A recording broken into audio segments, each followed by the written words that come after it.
to, says we're live to Facebook. I will refresh. Whoop, whoop. And nope, nothing yet. The suspense is killing The me. suspense. There we go. Yes, we are on. Miss Lauren the Dadvocate. How you doing? Hello, thanks for having me again, Ralph. Well, I like your color coordinated headphones, mic. You got the Dadvocate in the background. Look at you, all official now. I know so much has changed and evolved since our last meeting. Let's hear it. What's up? Because this is like official for you now. This is officially your job now, right? Yes, this is my first week being my own employer. I do not work for anybody else now. Oh boy. Oh boy. What do you That's think so crazy. far? I'm enjoying every single second. I have no regrets about anything. Well, that's awesome. Very good. Yeah, A- this And is s- this is the best. and so yeah, I just did a interview. I put it out yesterday with a guy who's runs several multi-million-dollar businesses over in the UK, and he's also based in Singapore, UK. And I've been following him on Twitter forever, and I landed an interview with him. His name's Daniel Priestley, and we got to talking all about business, and I love talking business. So if you ever want to chat business and making all this work and everything else, I'm your man. And I think people would be interested to hear how is it a content creator makes a living? I know you're just starting out with this, but is it for now? Is it mainly the social media channels paying you for posting and so forth? Yeah, what's really nice too about being able to take this and make it a livable situation without having to go in and work another job. In addition to the number one biggest benefit being I now have all this extra time to spend with my family, which is invaluable, of course, as I'm sure so many of our viewers will understand, of course. But in addition, it's the fact that I haven't had to get this money by like begging people in any way. It's all just the $1 trillion social media companies are the ones paying me to post. And so to everybody else, they get to enjoy my content for free, which is awesome. That's awesome. Yeah. There is an inherent risk though. Facebook, YouTube, whoever at any point could say, "We don't like you anymore." Yes, You yep, you that is said a big risk. you said that one little thingy that we're like, "Ooh," and even if they totally misconstrued what it is you said, we've seen this with our fellow content creators, if we call ourselves that, where they're just like, "I just got totally, what do they call it, shadow banned or banned or whatever," and you're like, "Why?" And like, I don't know. Like our buddy Rudy the other day, he got cut off, I think, for a week from Facebook. And Oh I said, no. "What happened?" He's like, "I don't know." And then he figured it out. Get this: there was an old video of his where in the background, get this, in the background was a movie playing. And the whatever's the magical whatever Facebook thing picked up on the copyrighted audio that he was playing Mhm. for the world to see, and they said that's a no, Rudy, you can't be doing that. And brr, and he's like, no, it was in the background. It didn't matter. He was broadcasting a copyrighted piece of material, so we got to be careful. So Yeah. that's not a nefarious thing. It's just a oopsie thing. But then sometimes it's you said something, somebody took offense. You've been accused of bullying or something. I've heard all those things. So gotta be I've been good careful. lately. I've been good lately, but I did have a scare. This was several months ago, but I did get banned on TikTok actually. It Oh, was a you very did. scary, yeah, it was a very Ooh. scary like 12-minute permanent ban. But Yeah. yeah, it was after I made fun of Andrew Tate. They So one of his fans accused you of something and got you taken down temporarily. Is it, that it? It was really insane timing. I made this video where my husband is a really good impressionist. And so we thought it would be funny if I did like a fake interview with Andrew Tate. And Oh, I see. it was so hyperbolic. Like at one point, Andrew has to get off the call immediately because his women escaped their prison and had grabbed the machetes and he had to like get everything under control. And it was like, obviously you should be able to tell by the end that it was satirical, but I had recorded this like the week that he got arrested, like right before everything went down. And so I think that in all the misinformation getting out there, they thought that this was a real phone call. And so I think Yeah. that they were like, we got to shut it down. She's in cahoots with all this violence. But then, like, once I explained the situation, they restored my account immediately. But I had signed in and it was like, you're permanently banned if you want to appeal. And I was like, oh no, I was Oh no. joking. Yeah. And there is something though that if something goes wrong, good luck trying to get a hold of a human being, like at Facebook, for example, or something. It's I got so lucky.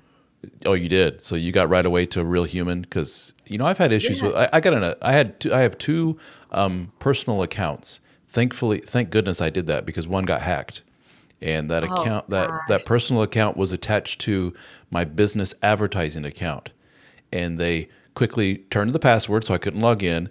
Got into my advertising account, racked up like $19,000 of advertising or something like that, and I got charged for a chunk of that on my credit card, and it was like, holy crap. So I went to Facebook. I'm like, called my credit card processor. Please shut down the card. This is what's going on. Okay, we'll put a hold. Credit card gave me my money back right away. Thank goodness. Oh, thank And goodness. then, so trying to get a hold of somebody on Facebook, though, to explain it. And then you explain it once, twice, three times. And you're like, oh my God, this is so painful. And then finally somebody gets it and they just shut down my advertising account. I'm like, cool. But if I want to advertise in the future, that was a whole other mess. You got to prove who you are, that you're not the. Oh No. gosh, it was a nightmare. But just getting past that, that robot threshold, whatever the little automated crap, and then get to a real human. That was a pain in the butt. And from what I understand, that's like most people's experiences. Try to get a hold of somebody at YouTube, Google, Facebook. But yours was TikTok, right? So you were able to get a human at TikTok. So maybe they're not so bad.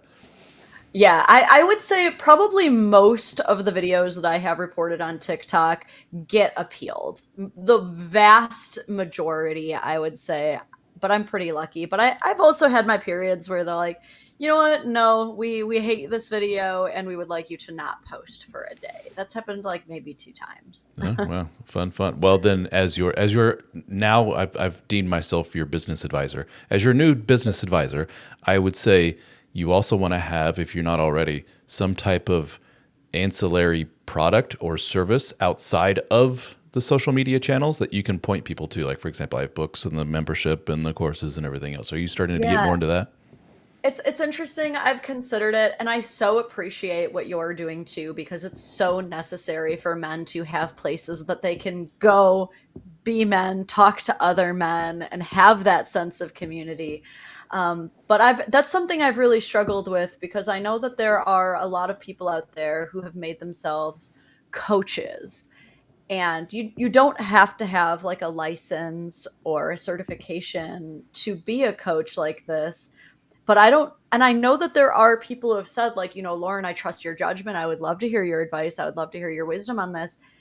I just don't know if I'm ready to take that leap into that level of liability because people's mental health is really like nothing to like make a side hustle. You know Hmm. what I mean? It's something you really, really have to commit to. So now Sure. that I'm not working a full time job, I think it might be something that I could possibly explore a little bit more into. But I'm more interested in your what you've also done is writing a book next. It's my There you next go. big goal. Oh, I like it. Yes, very cool. And as you know, that is something that is easily scalable, so to speak. Of you put book out there, and if it clicks and it hits, and this person shares and this person shares, next thing you know, somebody in Singapore is buying it, and thousands of copies are out there, and you're just like, wow. So it is something that is, Yeah. and then in turn, that can lead to other things. If you buy one of my books, it mentions in the book, oh, by the way, we also have this member group if you want to join that, blah blah blah, and in turn, we had over our little conferences that we get together. We're having one coming up in New Orleans for those that want to join us, April next year, 2024, in New Orleans. But we had the But last one. boys only, right? That's right, boys only. Although we have said for the dinner on Saturday, which is our final dinner, if you have a spouse or long-term partner and you want to bring them with you to that final dinner, you're welcome to do so. And I've heard from a handful of guys that plan on doing that, so that'd be kind of cool. It's just to show the ladies that this is a real thing. It's a real group. It's not a bunch of yahoos, So if you want to do, it makes it more legitimate. But otherwise, it's all men, just men. And in the last one we had in Las Vegas, I pulled our group there and said, okay, of this group, how did you find me? How many of you found me via one of my books? like 90% of the hands raised. So that book leads to this, which leads to this, which leads to this, which leads to eventually guys gathering together in Las Vegas. So you never know where those things can lead to. So pretty cool. So what would your book be about, or do you not want to spill the beans just yet? I think it would just be a woman-splaining book. It would just be woman-splaining men, and I would like to follow it up with I just like a it. woman-splaining women. But I also thought about just having them both in the same book, so you can kind of flip, like, here's a man one, here's a woman one, here's a man one, here's a woman one, so that it's a little bit more even-keeled. I haven't fully decided how exactly I want to do this. If guys want just their own book and girls want just their own book, or if it'd be easier to digest as a couple, if they could kind of take different sides issues, one off and then the other. So there's an say in the interesting comments. there's an interesting phenomenon I see. Then we'll go to your question here, Ryan. I see your question there. The difference between women books and man books. This is what I'm about to say is going to sound very simplistic and sexist, but hear me out. Men tend to like books that are just like boom, boom, boom, step 1, 2, 3, 4, instruction manuals, assembly manuals. That's just how we're wired for whatever reason. We like that. Yeah. I wrote a book called The Dead Bedroom Fix, which covers the whole sex and marriage topic. The equivalent to that, which that's not necessarily fair, because there's a book that goes much, much more into the topic of sexuality as it pertains to women. And that book is called Come As You Are by Emily Nagoski. It has sold I've heard of that one. millions of copies. And I read it. And my book's like this thick. Her book is like this thick.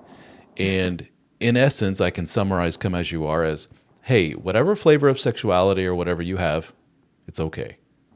And it dives into chapters of you could be your flavor of sexuality could be this way, and fleshes it out, and that's okay.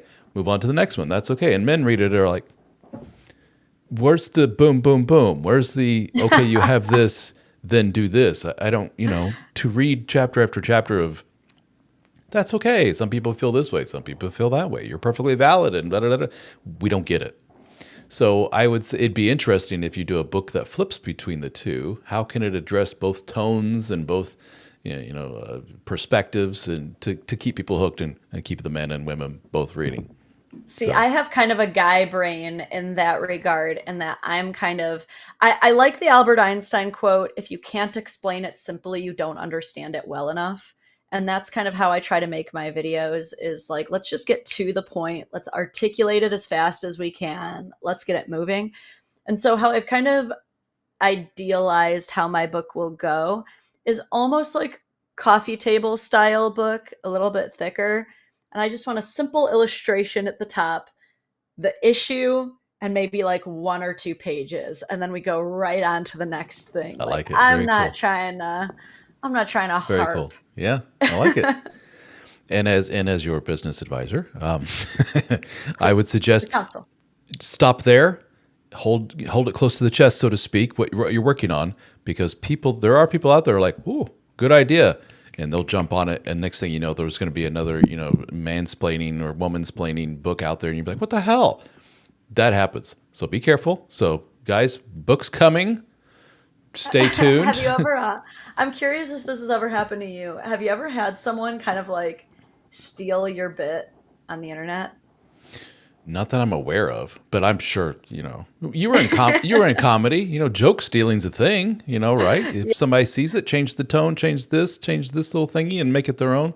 I'm sure that happens. I'm not aware of it, but maybe. Yeah. Yeah. I haven't seen it in like a massive amount, but there have been a couple of videos where someone has like basically done womansplaining, but they like tried to slightly change the phrasing, and I'm like, I think I know where you got this idea. This sounds eerily familiar. Let's go to the questions, shall we? Mr. Ryan Pope from Facebook. He says, a question for Lauren. My wife is very affectionate, but like other women, she can fall into the, quote, freeze mode when life gets busy and anxiety producing. And this puts a freeze on intimacy, both physical and emotional, which can create a negative cycle. How should a supportive partner work with his wife to avoid this and promote positive cycles within busy lives? Yeah, this has been a tricky one because it's one that I can completely relate to.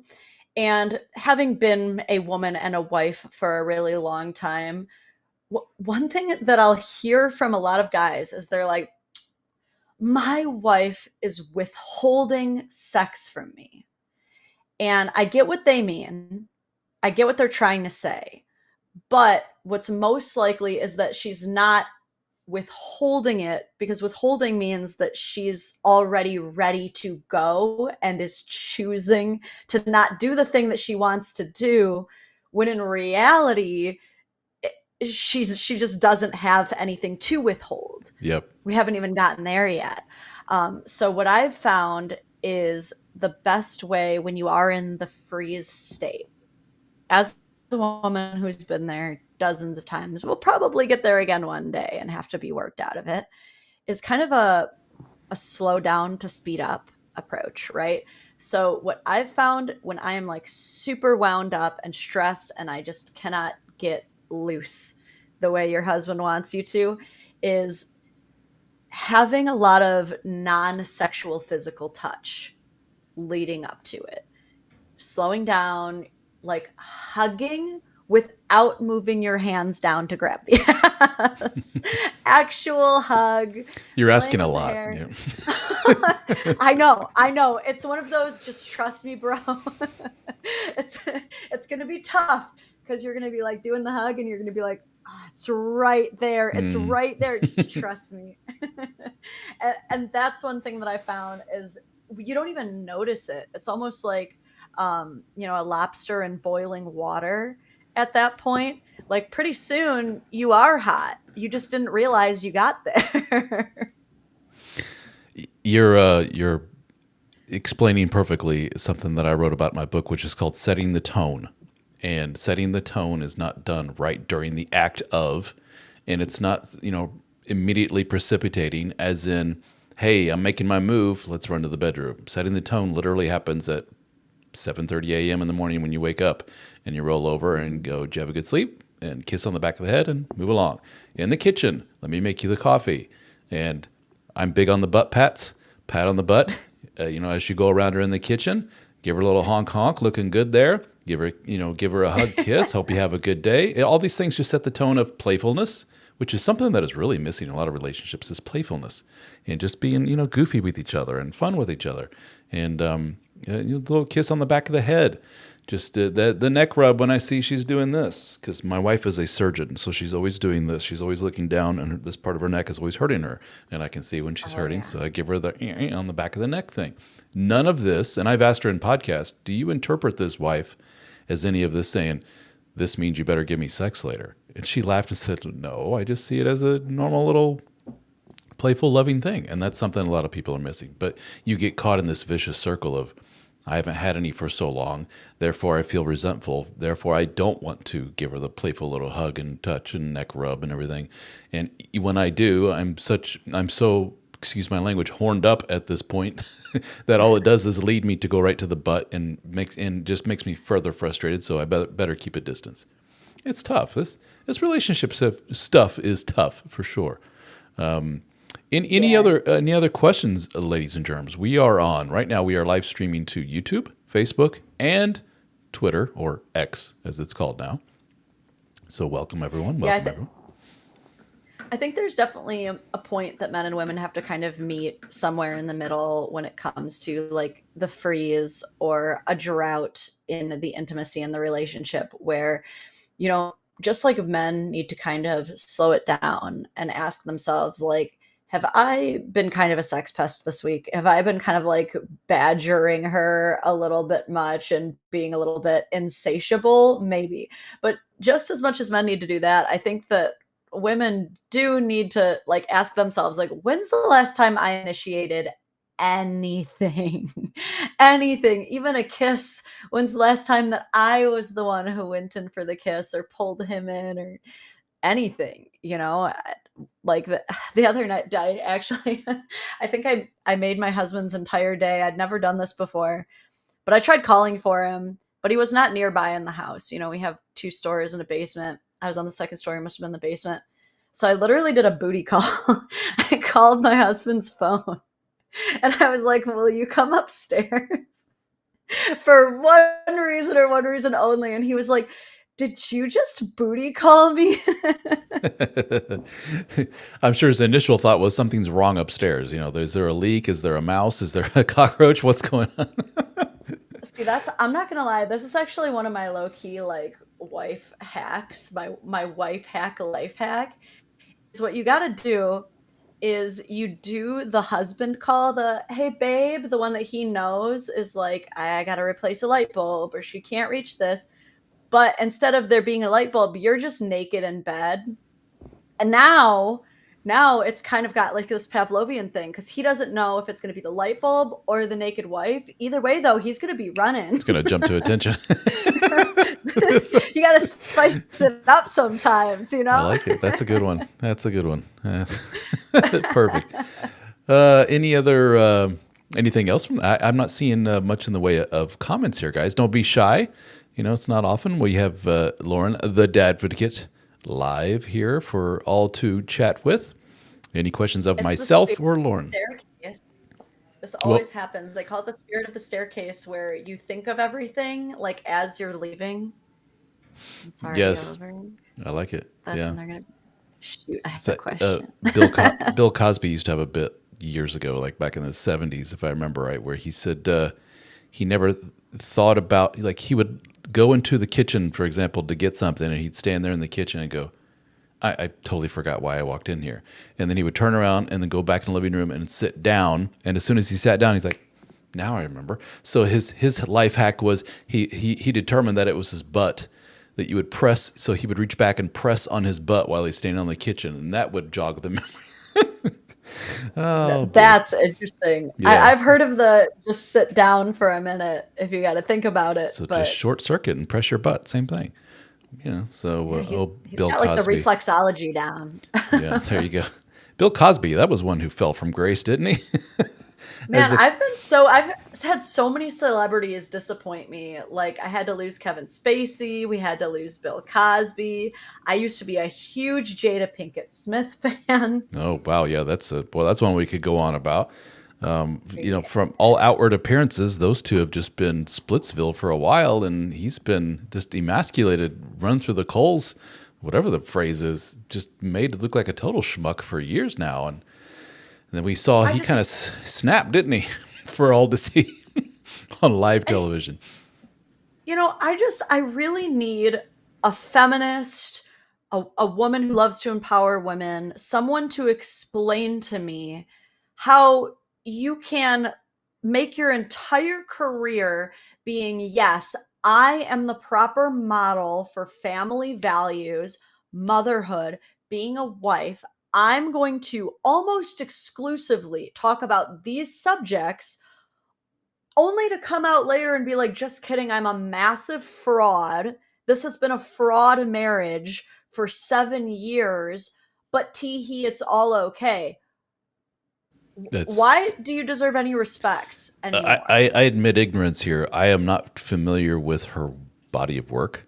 So you say is she been like, does she have material or whatever out there that's like talks about being a mother and a wife and everything else, or how does that Oh work? yeah. Oh yeah, that's the whole reason that I used to be a fan of Jada Pinkett Smith. Like way back in the day before being a mother myself was even like a glimmer in my eye. She would always hold these discussions with her whole family about motherhood, being a wife, being a good husband, being a good partner. And then that eventually evolved into the Red Table Talks, which I'm sure you've heard a little bit about. I know And of, yeah. yeah, and that's kind of been Jada's big claim to fame is she has these red table talks that cover, big important family issues. And so for the last 7 years, she's gone on these shows with her mother, like sisters, aunts, cousins, all these celebrities talking about her marriage and what it's like to be a wife. And to just do that, trying to model yourself for other young women, trying to model yourself for other wives, and it's just fake. And now what you want to like you just expect us to keep listening to your drivel at this point. Yeah. You don't even have a marriage, and you've just been talking about your marriage for years. Like, how is this not as bad as those people who lied about being at 9/11? Mm. You know what I mean? Like, I'm you not sure weren't it's really as there. severe, but it's I see your point. Yeah, Yeah, you're that's just a weird. It's a weird, like, I don't know, mental thing. I don't know how to explain, what she has become over the years. I've just, from my perspective, and I see all these things that people share online and everything else. I just see repeatedly this woman who's just seems to, for lack of a better term, emasculate her spouse over and over again. And I saw where I guess she used to have a relationship pre Will Smith with Tupac. So that was her quintessential bad boy of the past. And I guess she will repeatedly bring that up. And she had like a birthday here recently, and she posted "Happy Birthday" to me with a picture of herself and Tupac. And so everyone was saying, "Well, what a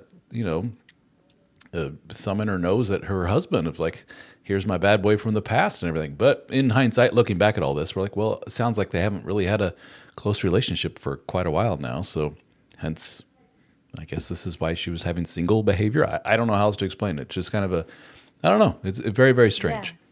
And It's then, really interesting too, because I obviously Jada is far from the only woman to do this. We're just going to call it the Jada now when people do this. I mean, like, I the Jada. remember, you know, there have been plenty of people that I've known who passed away young.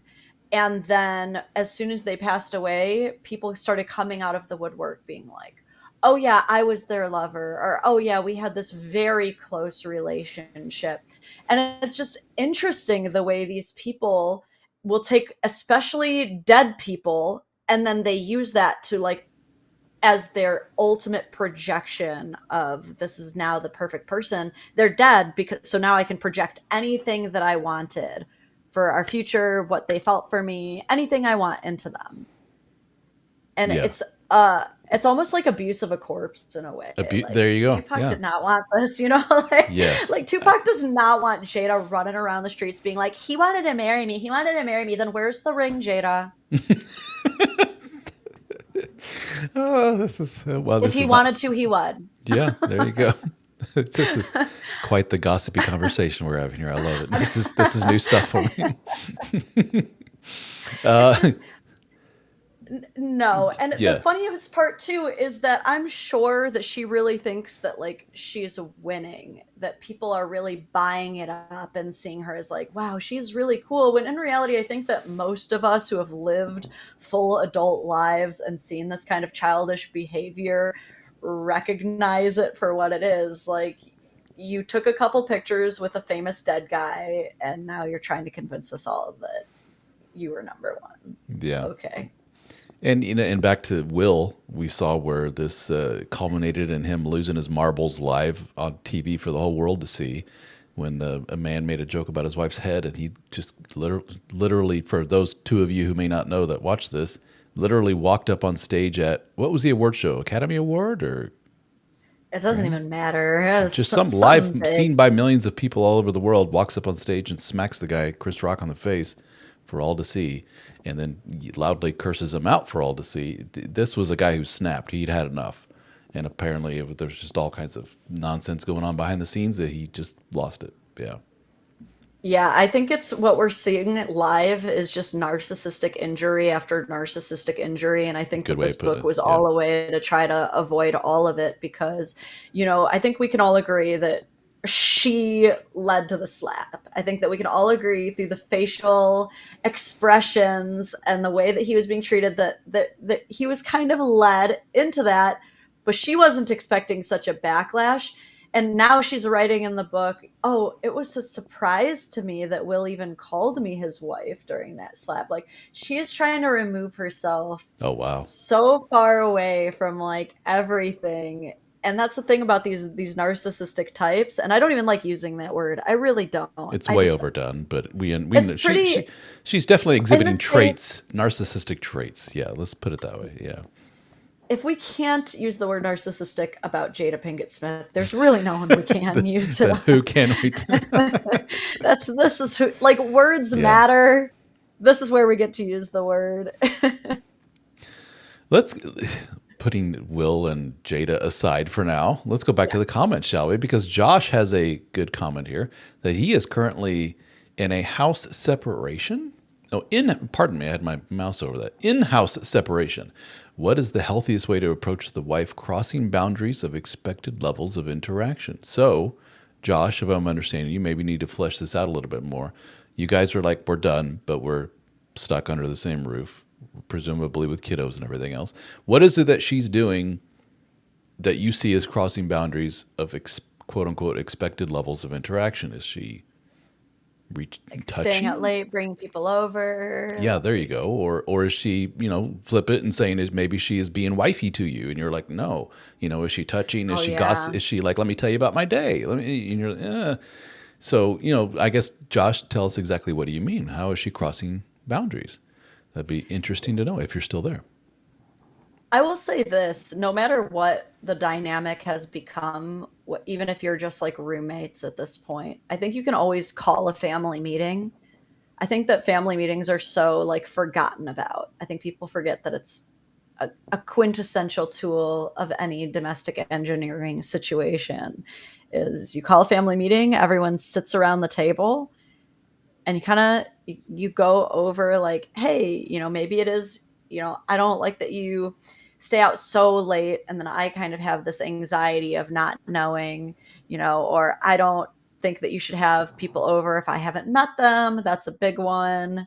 I've known a lot of people who were still living together but separated, and there would be the issues of like they'd be bringing over their partners while they're not home, and it's kind of like, I don't mind that you're moving on, but I mind that they're in my house and I don't know who they are.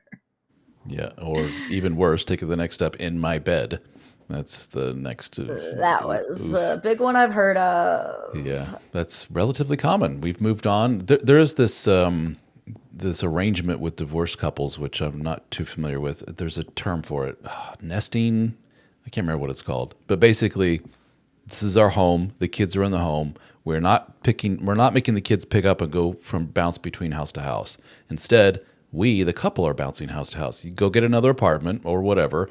The house is mine for the week. See you later. Okay, now you're back in the house. Now I go to an apartment somewhere, and the parents cycle in and out, which just, I get it. Sounds kind of ridiculous, but whatever can keep the peace, I suppose, and make things as stable as possible for the kiddos. That's the goal of this. And then that's when they hear the stories of somebody came in while you were gone in the bed and all this other stuff. And oof, that's tough. Josh has fleshed things out here. All right. Okay. Glasses time. I can't read this. My eyes are failing me. She asked for divorce. So as she's working on getting a better paying job, we're in-house separated. I had expressed that I wanted to keep the focus on logistics, finances related to the kids, and anything involving the kids. Good. She wants to continue to try and have a good friendship, which I have said no to. I am totally on board with being polite and cordial to each other, but the hugs and chatting about, so it's what I thought. So the hugs and chatting about our day is not something I'm bored with. Yeah, so less nefarious version of what, where this could have gone. She's trying to be over the top friendly and tell you about her day and blah, blah, blah, blah. And I think there is something to the response or the theme of, hey, best of luck to you. I get it, but you dumped me. You asked for a divorce. With that comes some negative repercussions. One is you lost your buddy. Sorry. And, Yeah. Another version of this is husband, wife separated. They go live elsewhere, and soon-to-be ex-wife contacts soon-to-be ex-husband and said, a tree fell in the backyard. Do you think you could come and cut it up for me and haul it away or something like that? And I can't tell you, probably the majority of men that I talk to go, you got it. And they run over there, and I'm the one. And his friends and family also tell him, it's not your responsibility anymore, dude. You're not that guy anymore. He's like, well, yeah, but who else is going to do it? Well, that's not your concern who else is going to do it. That kind of applies to this as well. She comes home and says, let me tell you about my day, and da, da, da, da, da. Let me tell you about this guy that I'm seeing. I can't tell you how many times I heard that one. Let me tell you about this guy that I'm dating, soon to be ex-husband. And the ex-husband's like, what in the hell makes you think I want to Yeah. hear this? It's like, well, we're buddies now. Hmm. No, you have to put up, Josh, the drum roll, the word is boundaries. No, we don't. I don't feel comfortable with that. No, don't touch me. I don't feel Yeah. comfortable with that. And first of all, I think it's an excellent thing that you are acknowledging that you should be setting these boundaries, because so many men take way too long to acknowledge, like, oh shoot, I've really let this go on too long, for a lot of different reasons. And the ones that you've described, this kind of stuff really holds people back from appropriately moving on. Like I don't think I've ever gotten over a relationship by talking to them every day and staying in touch. It takes time, and it takes time away. And I think a lot of times what ends up happening is, I've seen this happen so many times, is the ex-wife, the ex-girlfriend, she still wants to keep him around emotionally. She still kind of, and deep down she may even want him to still want her, even if she doesn't want him. She still likes that he wants her. She still likes him helping out with things around the house, as you've described, him being emotionally available. And so what I found, being a stepmom who's friends with a lot of other stepmoms and women who have dated, single fathers with these exes, is they'll try to almost like keep the husband while divorcing the husband.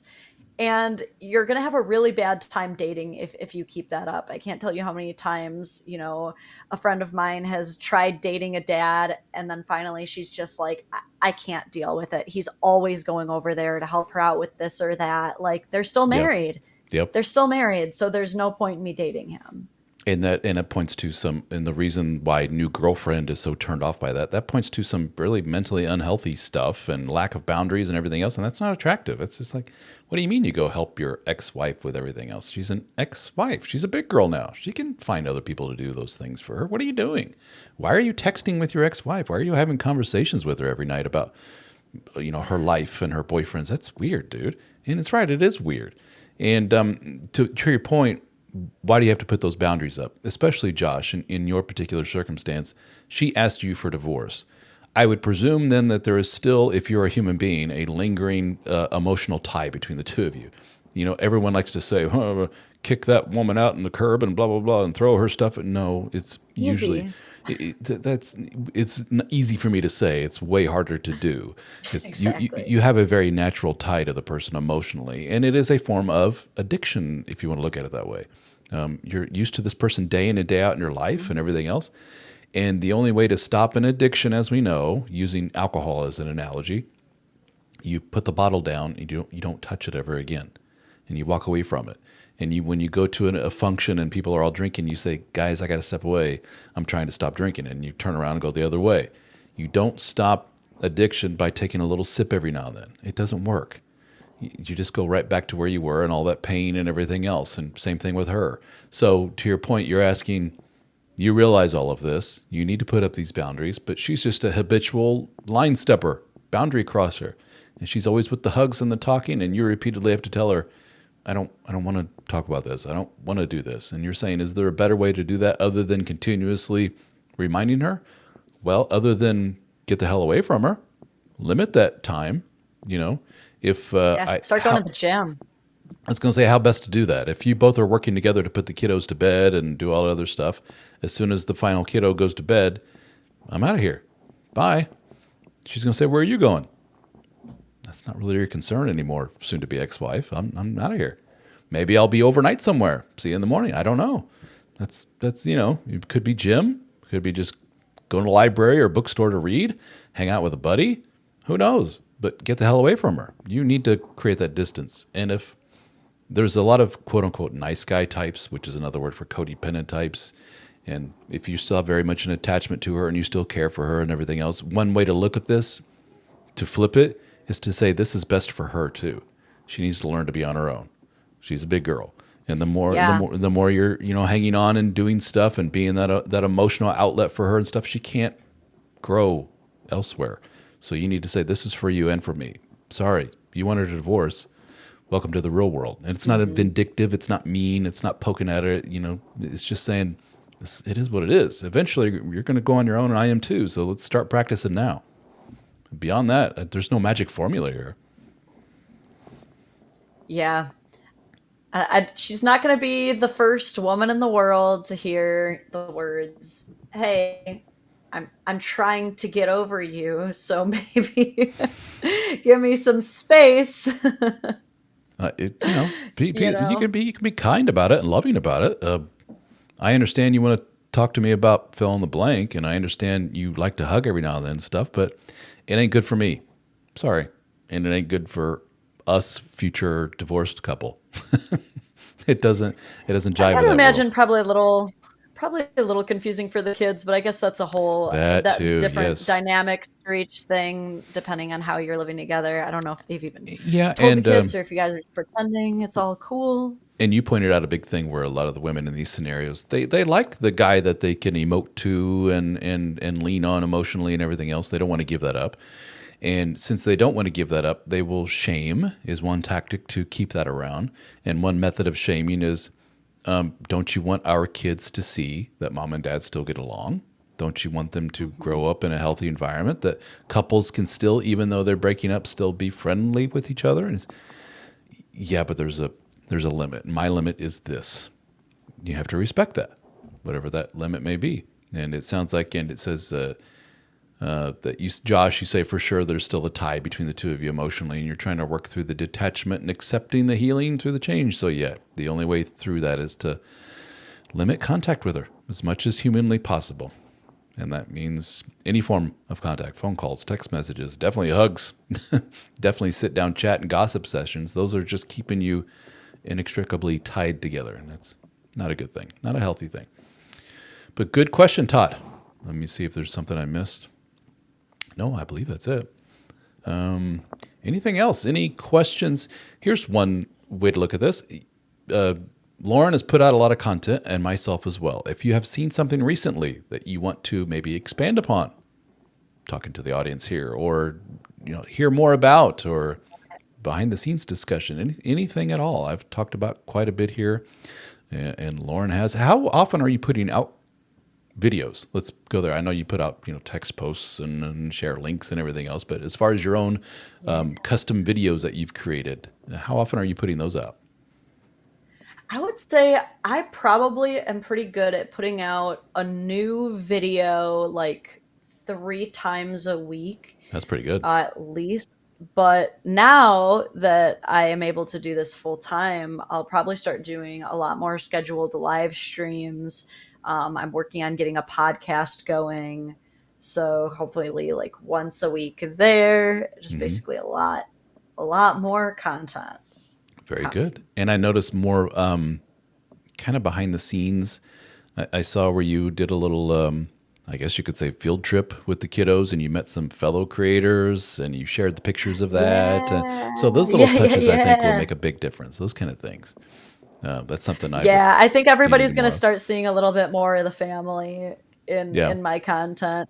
I definitely have tried to keep it the more of the focus on just me, but there's been a lot of like negativity in my content. It's and it's not like I'm trying to make it like just outrage stuff, but there's a lot of stuff that makes me mad, and that's what I wanted to talk about. yeah. But there are periods where I'm like, oh my God, I've covered like nothing but horrible people and horrible toxic relationships.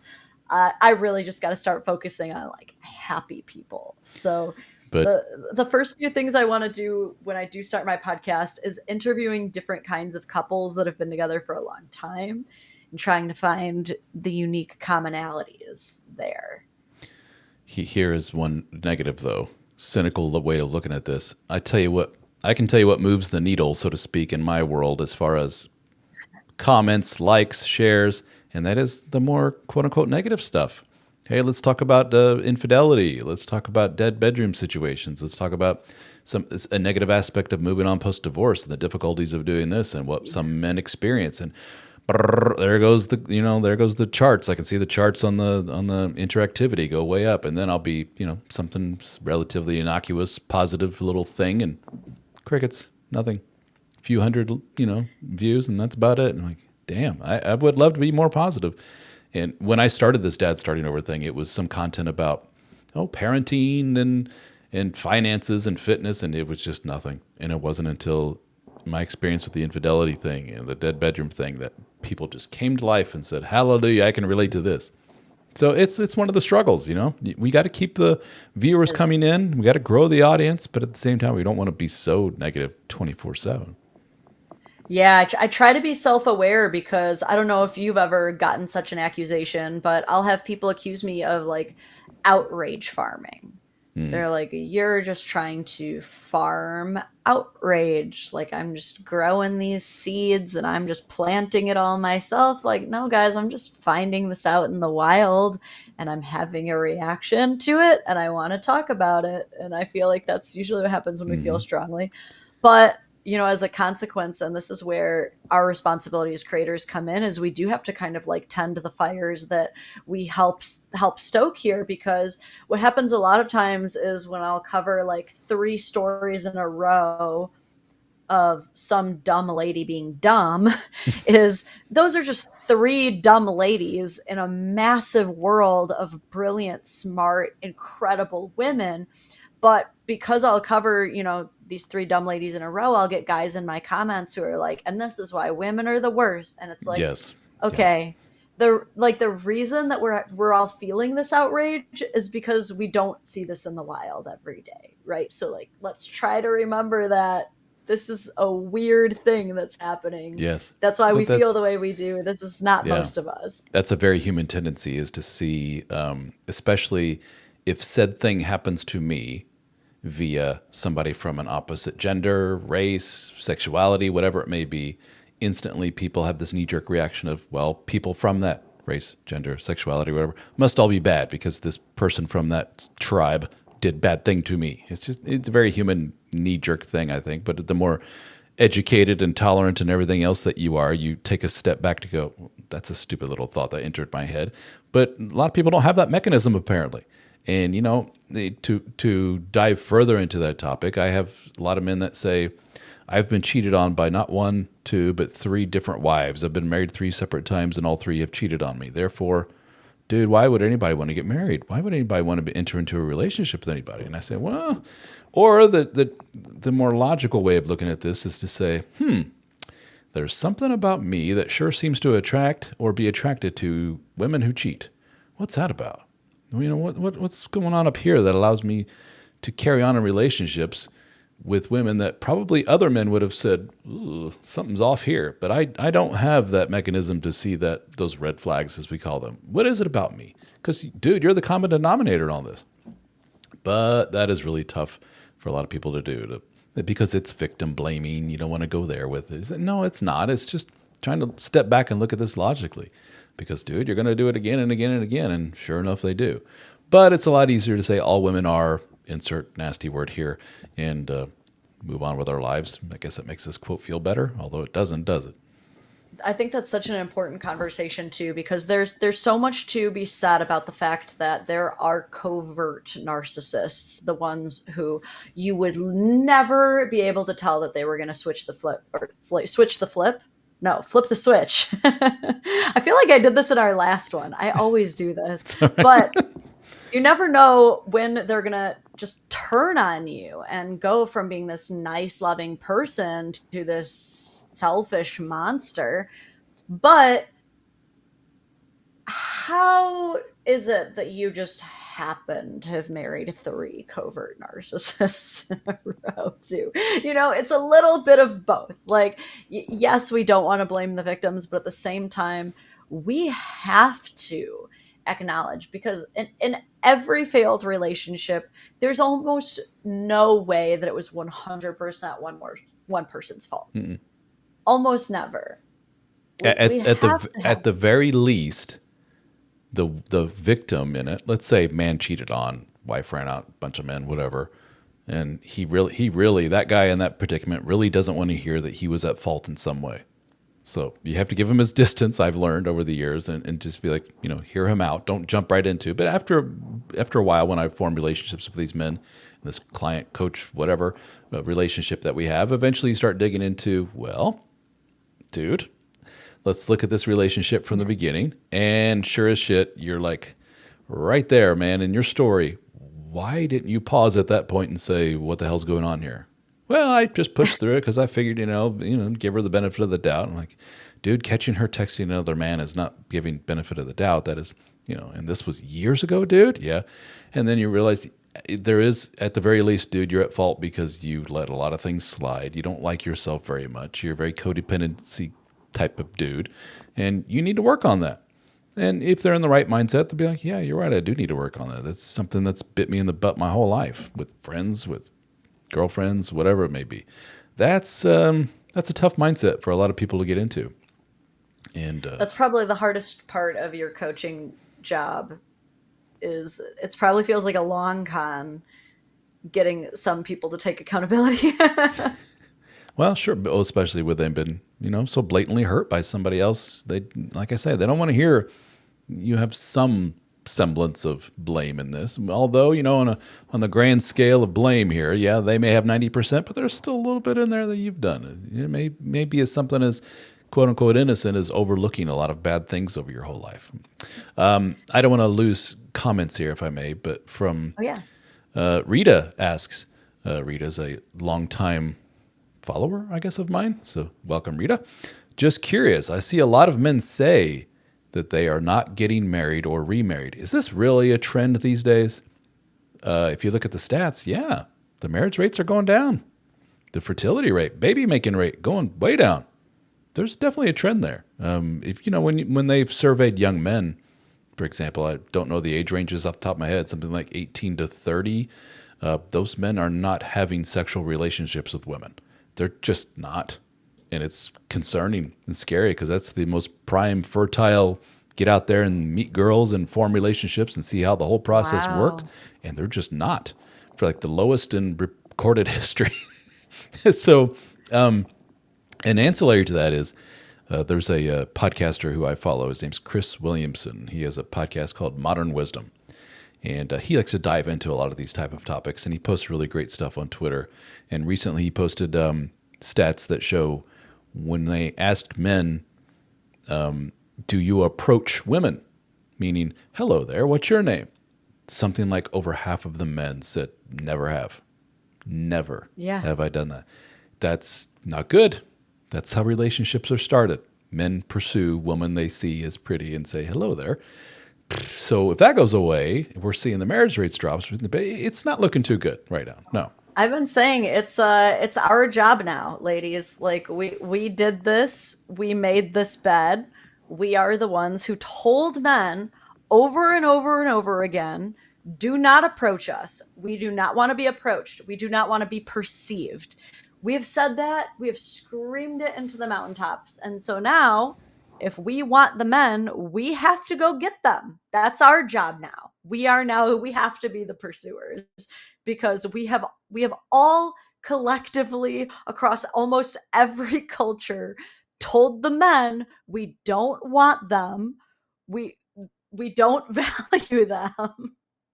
Leave us alone. Mm-hmm. So now that's on us. You can go down rabbit holes on TikTok and so forth of videos by women saying, you wouldn't believe the shit I went through today. Let me tell you a story. And they tell you a story about this creep, a-hole weirdo who came up to them. And I'm listening to the story going, a short few years ago, that's called a man hitting on you.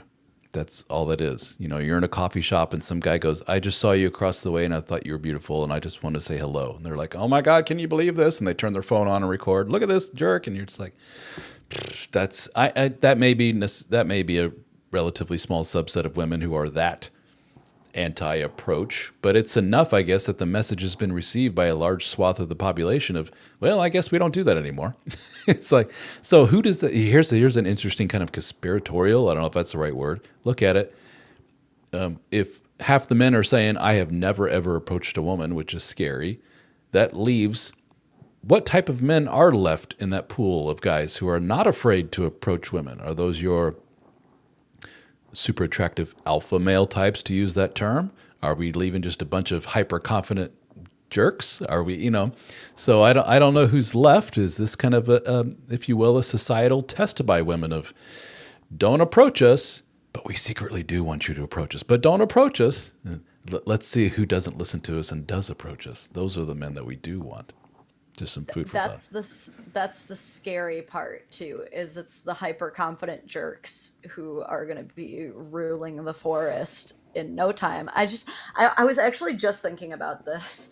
I remember being in the 8th grade, and there was this one boy who I found particularly annoying. He was just like loud and constantly having an opinion, and he was constantly hitting on everyone, and there was nothing particularly like attractive or cool about this person. He was like a pretty kind of a big nerd, which I'm allowed to say because I was also a big nerd and I still am.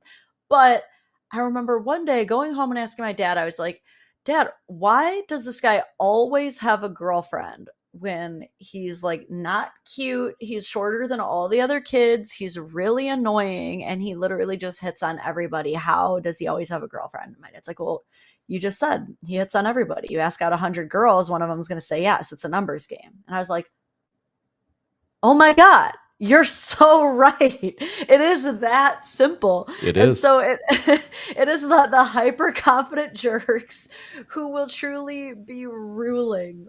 Yep. It's Your more anxious neurotic types will let me get up the nerve. Let me do this. I can do this. Let me drink a couple of drinks. Let me go into this room. I see this woman. Sounds horrible, but this is the thought process of your more neurotic types. Okay, I see a girl over there. She's not too attractive, because if she's too attractive, I'm too scared to approach her. So she looks normal, average, like me. Let me approach her.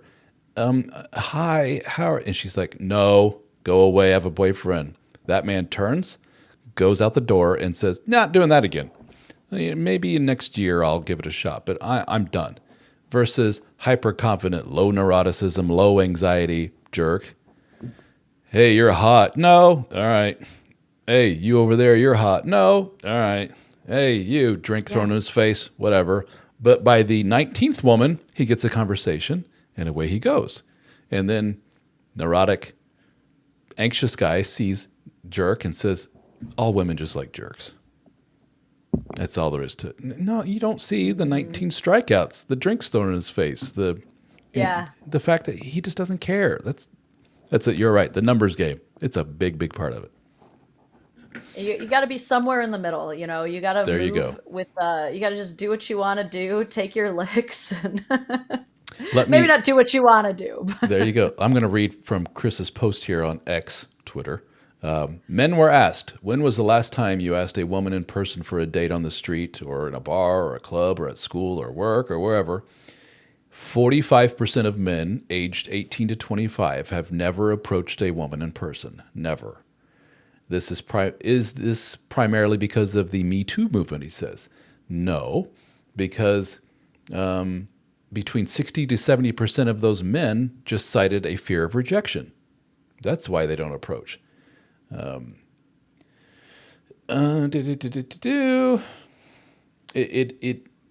Fair enough, but Yeah. I guess I would have to wonder because again, it's tough to say. It's tough to say that the Me Too movement has nothing to do It with has the to in men. part have some, It, yeah. it has to, because the Me Too movement was a huge and pretty important cultural shift in things. I think that there are a lot of good conversations that started because of that. I think that a lot of people started to realize the importance of having consent conversations and all of that, all very important. I don't think anybody would disagree. But to pretend that it didn't also significantly shift the way that men approach women is also You cut out there for a second on me. Say again, the way men oh, approach women? yeah, to say that the whole Me Too movement played no role in how men approach women is disingenuous. Yeah. It's like I just don't see it. Yeah, while men may not overtly in their mind say, because of Me Too movement, I think the following. No, it's just that it's been so socially ingrained in terms of he goes to the office and HR pulls all the men into a meeting and say, men, just so we're aware, there are certain behaviors that are good and not good. Don't do this. Don't say this. Don't say blah, blah, blah. Don't joke in this way. Don't. And then, okay, Jesus, the man sit there after an hour going, I'm just inherently kind of a ticking sexual time bomb ready to go off, I guess. I better just sit with my arms crossed or sit on my hands. And when a woman walks in, I just look the other way. And so he takes that energy out into the, that's just the office. And then he hears it from possibly his sister, his female friends of all these men are jerks, all these men are dickheads. And the message gets across. And it takes time, and it's years and years of hearing those kind of messages. And I can see how that may result in 45% of these young men saying, I have never approached a woman ever. That's to Chris's point here, he's saying this is actually a white pill. You're familiar with these pills, red pill, black pill. This is a white pill, meaning, I guess, a positive thing. It isn't the powerful forces of society at large that explain young male singledom. It's much more mundane. It's just that young men are simply not trying. So that means this isn't out of their control. You start trying, and men, you will see an increase in women accepting you. But a little bit of both. It's, the fear, anxiety, plus, well, what's the source of said fear, anxiety? It has to, the Me Too, if we want to label it with that label, it has to have some kind of impact in all of this. Absolutely. Yeah, I think it's Me Too. And I also think it's the kind of social media that's out there. Obviously there has been this big rise of red pill and black pill, and, the kinds of content where people are pointing out like, wow, can you believe the Cheesecake Factory lady who refused to get out of the car because he brought her to Cheesecake Factory and she doesn't eat at chain restaurants on a first day.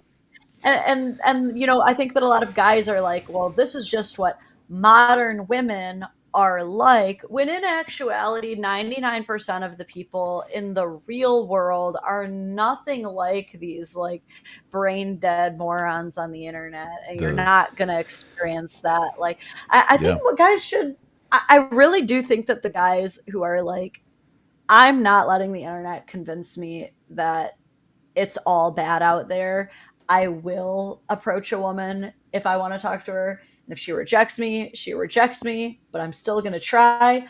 I think those are the guys who are going to really thrive in this world. And yes, they will also get rejected. But after they get rejected, they will thrive. Yeah. That's you're describing kind of a low neuroticism, low anxiety guy. He's just like, I don't listen to all this outside influence. I don't even know about it. I'm too busy. I don't do any of that nonsense. And yeah, those guys are going to thrive in this environment versus the people that are just consuming.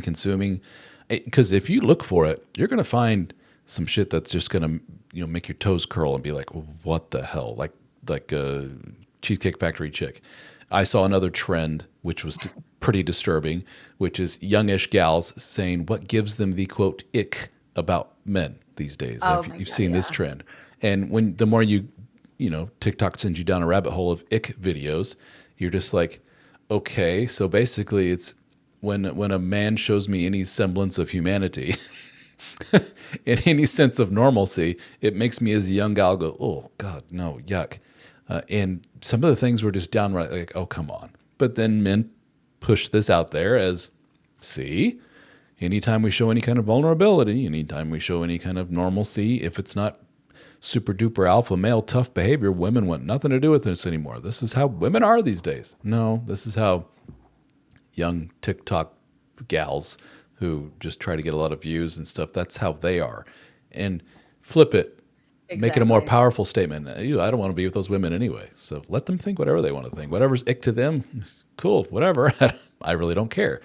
It's kind of my thought pattern on that. And often men come to me and go, what do you think about this? And they'll send me some video of a woman on one of these podcasts where they have the Fresh and Fit, where it's young men on one side, young barely dressed women on the other side. And they go back and forth, and the men are just basically like smirking and laughing at just what dumb things the young gals say. You're familiar with this setup that they do over and over again. The whole format, it was just never it was doomed to fail because what they're doing is they're just, I don't want to say like pulling a low level thinkers, but they're incentivizing people through very superficial low level means. They're saying, "Hey, do you want the booze and the attention?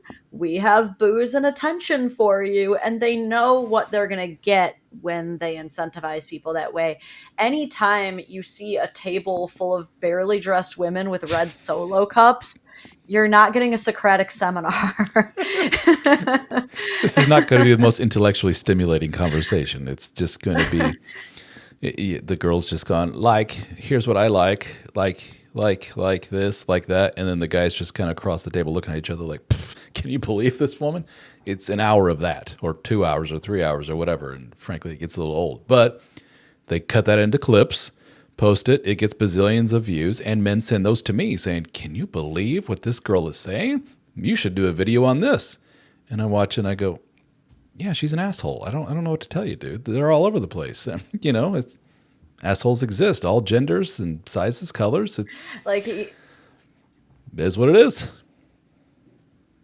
and yeah, the thing about Fresh and Fit is they do demonstrate reality. They do demonstrate the reality of, if you get a bunch of girls who are planning on going out clubbing anyway and feed them nothing but Patron, you're bound to get some outrageous opinions. So that's reality for sure. It's just, I don't know how often the average guy is in such a scenario, in such a Yeah, setting, to have and to deal with that. and let's look at the source. I'm assuming, how are they finding these young gals? Was my first question. I would assume they saw them on social media somewhere, some little video she posted and said, "You're hot.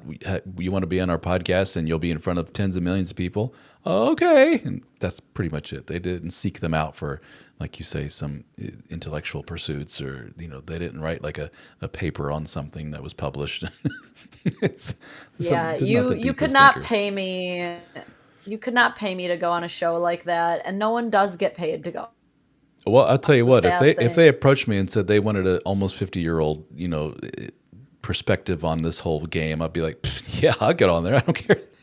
That'd be fun. Put my dumb face in front of tens of millions, sure. They Yes. need more of that.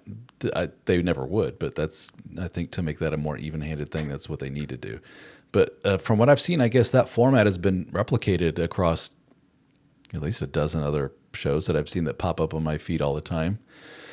Yeah, Yeah. interesting world we live in, isn't it? It's yeah.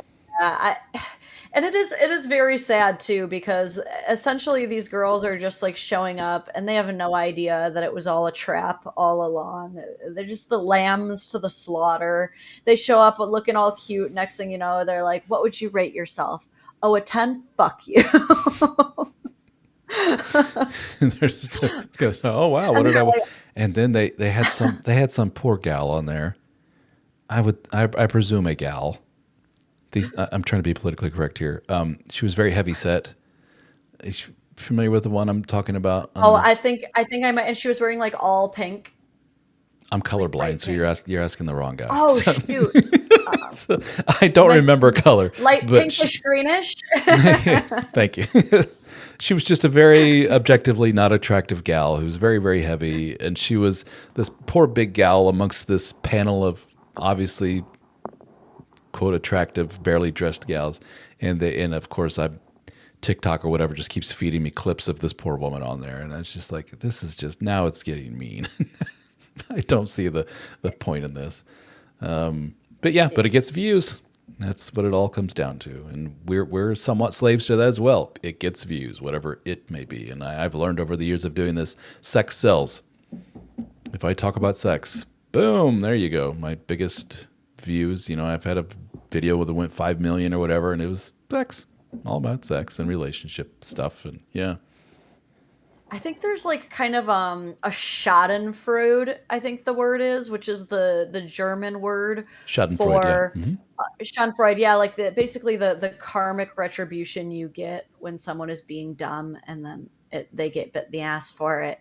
Is, I think that a lot of people enjoy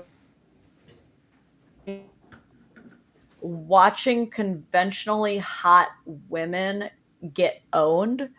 There's like a weird niche there that I think that guys just love because they just are so used to like seeing conventionally hot people get everything they want.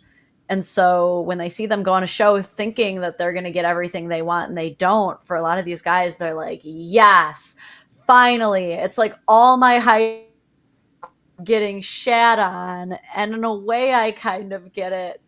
But I think that the guys who are doing that, like that extra level of self reflection to be like, what is actually entertaining about this? And don't I have better content to be watching? Are probably the happier dudes. Yes, Because I I would think think that so. content's going to make you really swiftly get negative about things.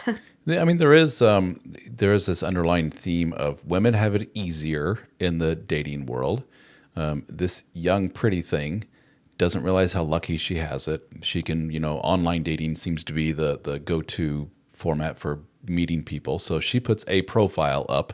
She says, "Here's my headshot. Here I am, world," and she gets bombarded with hundreds and hundreds of people liking her and contacting her and everything else. And I, as a man, can barely get anything. It's not fair. And men get very, very upset by this. And I say, well, welcome to the real world. That's kind of how it's always been. It's just been amplified by this online dating world. But then men are like, how can I get back, if you will, at these gals in this unfair? And then they, if they see some little negative thing, they're like, aha, yay, you get it bad too. And you'll see versions of this which get even nastier and nastier, which is, well, these gals are young and pretty now, but just wait. As soon as they reach a certain age and they hit the quote wall, it's all downhill from there. They're going to be alone with 12 cats, and then us men in the end, we win, no, don't we? And it's just like, it gets old after a while. I did a video, we all get old. The wall comes for us all, people. I don't know if you realize. Yeah, that's why I'm very happy to see that. I would say probably the majority of both of our audience knows where that line is to be like, okay, I'm not gonna wish ill on this person or like hope they become ugly. I just think what they said was stupid, and now I'm better for not dating them. Now I can move on. Move on. But that's tough for a lot of men. There is this pedestal. It's always tough for me to say pedestalization, which is women in general, just by virtue of them being women, are kind of above us on the scale of humanity. And a lot of men have that thought. Well, because it's been kind of hammered into our heads at an early age, where this Neanderthal little animal that just goes and breaks things, and we need to be tamed. We need to be called into HR and given seminars on how to behave ourselves and all this other stuff. And women are kind of above us. And when we see not so nice behavior from, it could just be a woman in our life, one little woman in our life, that just crumbles all of our worldview of how all of this relationship thing works and what women are about. And then men just run with that and say, oh, all women must be whores and everything else. It's just much of that, when you talk to these men, much of that is born out of, I thought these women were different. And I've kind of placed all of my sanity on their shoulders and all of my mental health on the shoulders of these women. And I went with one and she hurt me badly, like really badly, and broke my heart and cheated on me or did whatever, did my best friend. You hear horror stories. And because of that, I can't quite recover from this. And people that don't have that mindset of pedestalization or whatever you want to call it, unhealthy, unhealthy worship, they'll kind of look at their story and just say, yeah, you got cheated on. It happens. Big deal, dude. I got cheated on 5 years ago. You move on. What's the big deal? Same thing happened. Mindset is everything, I guess, is what I'm trying to say, and how you view this whole world of ours. And unfortunately, we hear from, in our comments and everything, what I call the vocal minority. They don't represent the majority, but they're the loudest. And, you look at your video Yeah. and it has 5,000 likes, but then you look down and see 50 negative comments. What sticks out in our brain are the 50 negative comments. Not the people that just went, oh, I like it, clicked, and moved on. It's the people that are like, I'm angry, watch what I'm going to say. Those are the ones that get most of our attention.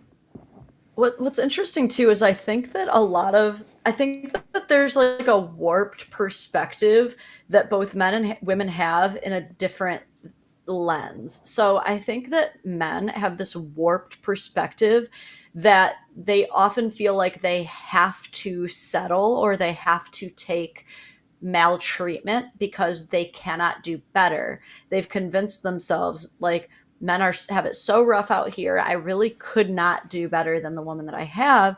And then women have this other warped perspective where they always think they can do better no matter what, that there is just this guy on the other side of the grass who does and can anticipate all of their needs and knows to get her flowers when she wants without her asking, and cleans the house, and not only cleans the house but cleans it the way that she wants. It's a hyper abundance versus hyper scarcity, and both are wrong. Yeah, and Yeah. I deal with a lot of the men that are hyper scarcity. Well, why did in essence, when I hear these horror stories of these men, I've been in a dead bedroom for 12 years, and you're just like, Jesus, okay, go on. And I caught her cheating on me. Oh, wow, okay. And she has a drinking problem. Jesus, keep going. And it just goes on and on and on. And then you're like, well, Bob, I got to ask you, what keeps you around in this relationship? What are you doing? And invariably, after 30-minute speech, you can summarize everything with, I don't like myself very much. And Yeah. because I don't like myself very much, I don't have any options. While I just told you, Ralph, these 97 horrible things, there are these two really great things about her. And if I dump her, I'm never going to find anybody else with those two great things. That's sad. But that's the mindset of a lot of people, men and women alike, Yeah. that are in these abusive relationships. But what we see online, thank you, online dating and so forth, is a lot of women have this, while he may have these 97 great things about him, there are these two little things I don't like. And I think I can find somebody with the 99 that I do like. It's like, yeah, What's good really luck. interesting to me too about that, the perception that I think a lot of guys have is that I think that a lot of guys think like, well, if I leave my wife or if I leave my girlfriend, then I'll be alone for a really long time. And a lot of women think like, well, if I dump him, I can just find someone else in no time. But if you actually like right now search like what do men's romantic relationships look like after a divorce versus women's, men are the ones getting laid more, moving on faster, marrying again. Women are not It's true. actually. That's true. Yeah. And so I think that's really interesting is the reality of that situation is not lining up with the horrible preconceived notions or Yeah. the super exaggerated preconceived notions that we may have You're had. right. And you're tapping into something which is, I get a lot of from a lot of men, which is, dude, when men get divorced, they are just ruined completely. I mean, life is over for them. And I say, for some, it's really rough. Don't get me wrong. There's some men out there that they lose 3/4 of their wealth and they're, living out of their truck and Yeah. everything. Those are horror stories, and we've heard those. And those they never see their kids. But from the vast majority of men that I speak to, and I know this is anecdotal, it's not a sample size of thousands of men, but the stats seem to back it up. Men tend to do better financially long term than women do after divorce. And I've re- read the same thing. and relationship wise, you're right. They tend to remarry way faster. But here's the interesting little, and I'd love to hear your feedback on this. And I did a video on this. There was a study that was done by, it was a governmental study. They were trying to measure happiness amongst people. And they said, all right, you're a single man. How happy are you? You're a married man. How happy are you? You're a single man with kids. You're a married man with kids. And a single woman, blah, blah, blah, so on and so forth. And then they look at the data and they say, who's the happiest? Self-reported, I'm the happiest. And the happiest group was single women with no kids. Those were the happiest people. And that made a lot of your traditional conservative types said, time out. No, this can't be. Like, if word gets out about this, nobody's going to have babies. And I really wasn't surprised to hear that, simply because I talked to a lot of men and women. I'm getting more and more messages from women who basically say, after marriage and kids, something flipped in me, and I am just not a happy creature anymore. And this is really anxiety producing. I have trouble with anxiety. I have trouble with stress and depression. And this sent it into overdrive. And I feel very, very guilty for saying so. But consequently, our marriage is disintegrated.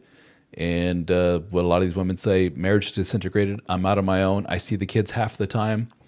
Phew, I actually feel better. I feel guilty for feeling better, but I feel better. And I don't think I want to go back to the marriage thing. No, thank you.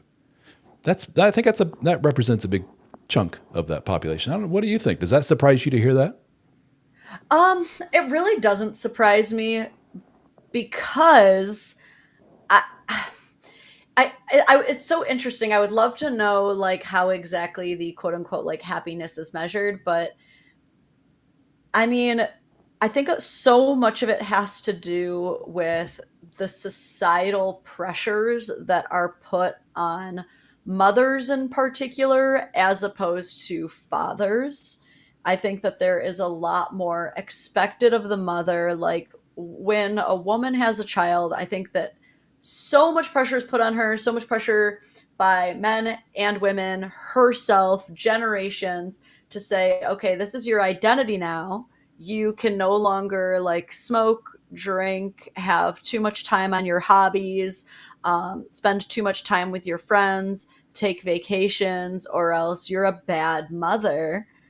But I think that there is a lot less, at least for married fathers, pressure. I think that if a married father continues to smoke, continues to drink, continues to go out and play golf or see his friends, I think that there's a lot less judgment and criticism. Now, when you take a single father, that's a completely different thing because that man is being judged for literally every sentence that comes out of his mouth. But at least, when a man has a wife, he's more respected by society, I think. Mm. Mm-hmm. And so Mm-hmm.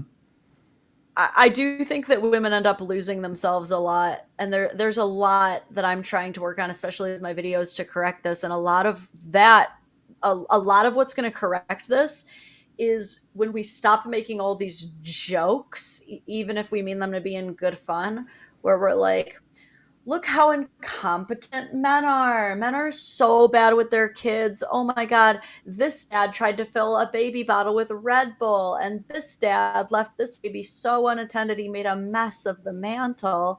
And like, we're all like, yes, this is all men. Oh, so this is all of our husbands. And it's that negative societal spread. And we're giving each other anxiety by doing this. We're literally convincing ourselves like if we don't take on 100% of the parenting, he is going to mess it up. He is going to do it wrong. He won't be able to do it as well as me.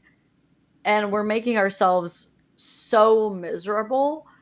Whereas if society, and I'm not going to like blame it on the patriarchy. That's a little too easy for Mm. people to do, is just say, well, it's the patriarchy's fault. Okay, whatever you want to call it, how are we going to fix it as society? And I think what we're going to do is the sooner that people start going into having kids and being like, okay, we made this child together. We are both fully capable of doing anything this child needs. I'm not going to assume at all that I'm the main one going to do this. But we Mm-hmm. don't. And it's a common refrain I hear amongst women in my comments is maybe women would be more sexual, open, fun if men actually did their part around the house or did what they should do with the kiddos. And I'm sure that happens. There are dickhead fathers that just sit on the couch and play Call of Duty while their wife's doing everything in the background.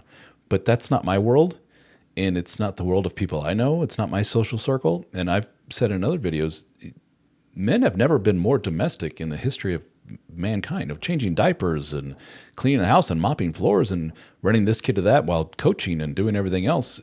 That's not unheard of, and that's my friend group. That's what I hear again and again and again, is we're all doing our part. So to hear from all these women saying men do nothing, and how much of that is realistic, how much of that is just a cope, if you will, or just a way to lash out at men and because they're angry and they've been wronged. But frankly, I don't see it.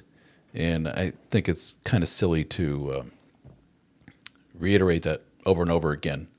But that's out. That's out there. That's out in the zeitgeist. Is that men don't do things when it comes to kids and household. I just think that they do things differently is the big one, because if you really look into the studies of how single fathers are doing versus single mothers, they're doing great. They're doing spectacular. even single fathers are raising incredible children. So I don't know why we're still pushing this narrative that like, oh, men are so incompetent, you just can't leave these men with these kids. Like, hand him the baby and walk away. Just Yeah. do it. The sooner women start doing that, and stop valuing men's contributions at the paycheck too. And I realize this is both a men and a women's issue that they're playing the role in. There's a lot of men out there who think, well, I make the paycheck, so I anticipate everything else should be done by her, but not even realizing that by having that mentality, they're making their value the paycheck Yep. and nothing else. Yep. But there are women who do that too. There are women who are like, well, the way that I was raised, and since I was raised this way, it must mean that it is correct and will not be continuing a series of generational trauma, is that I stay home, I take on all the domestic labor and all the child rearing, and you provide the paycheck. And now it's like, you don't realize that you're making his value only be the paycheck either. Yeah, that what we call the provider mindset is one that kind of an old timey man goes office, makes a bunch of money, paycheck, comes home, wants a hot meal, stiff drink, wife takes care of the home. That exists for some people still out there, but it's one that's basically gone away. And both parents usually work, and both do the domestic stuff around the house and help take care of the kiddos.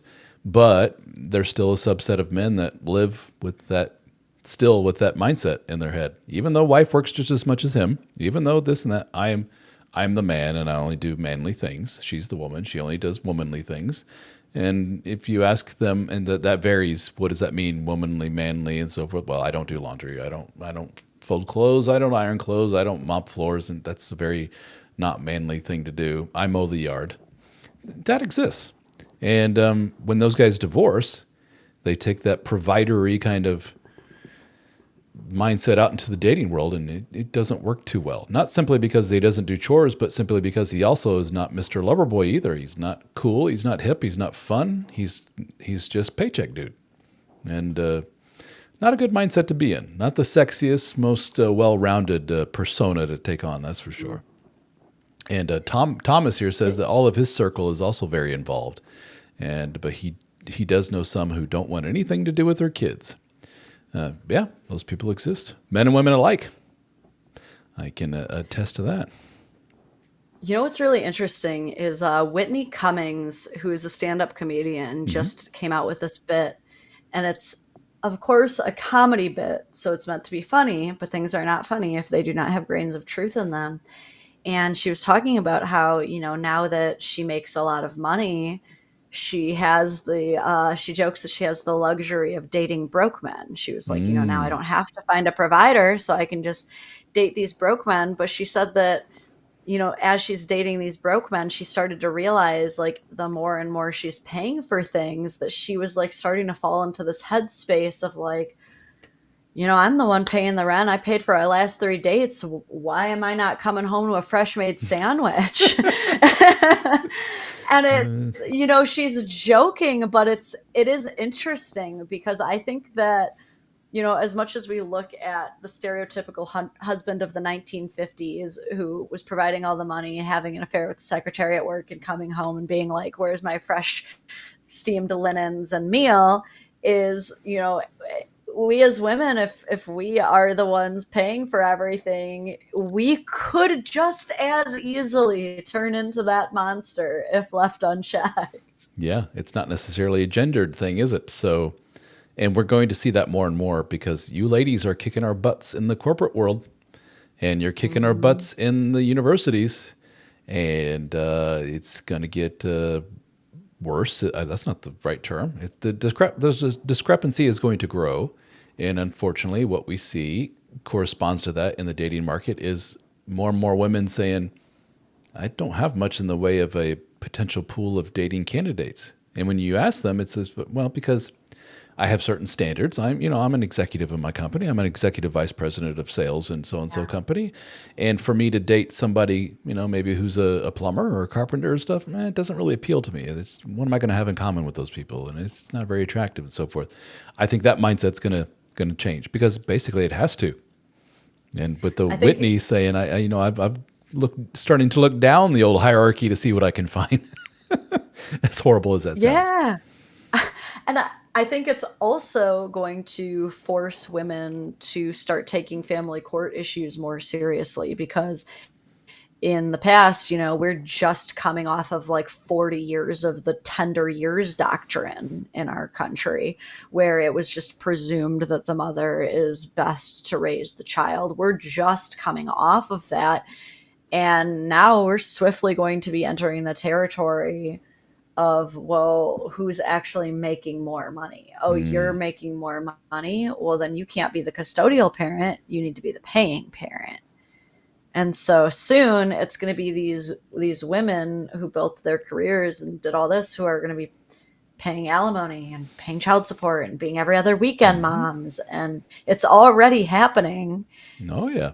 Oh, I've heard those stories from guys I talk to. He works part-time from home kind of thing, and he's taken on the childcare, and then she split, and she was very, very upset to hear that because she was a high-paying executive that she's paying him child support and alimony. And he's like, "Well, all right." How the tides Yeah, turn. Yeah.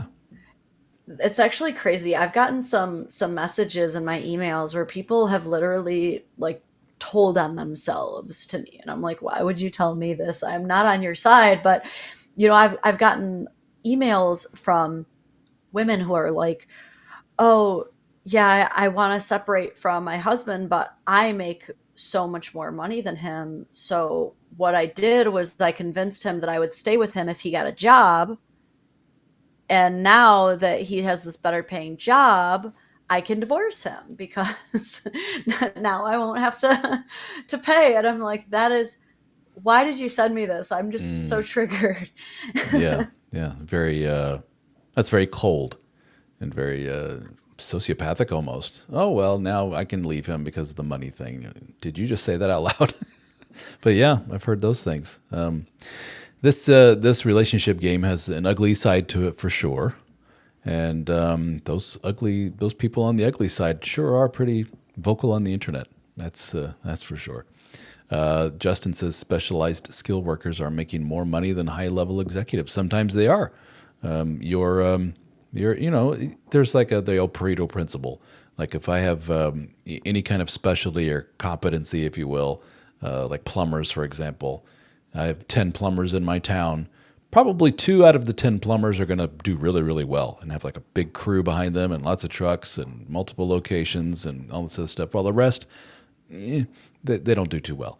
But those at the tippy top, they do really well, and they'll beat the pants off of any kind of vice president of sales in some company, that's for sure.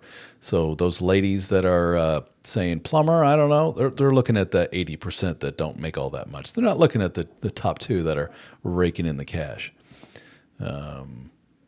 So any other thing we're missing here before we wrap her up? Because I need to go eat. I'm hungry.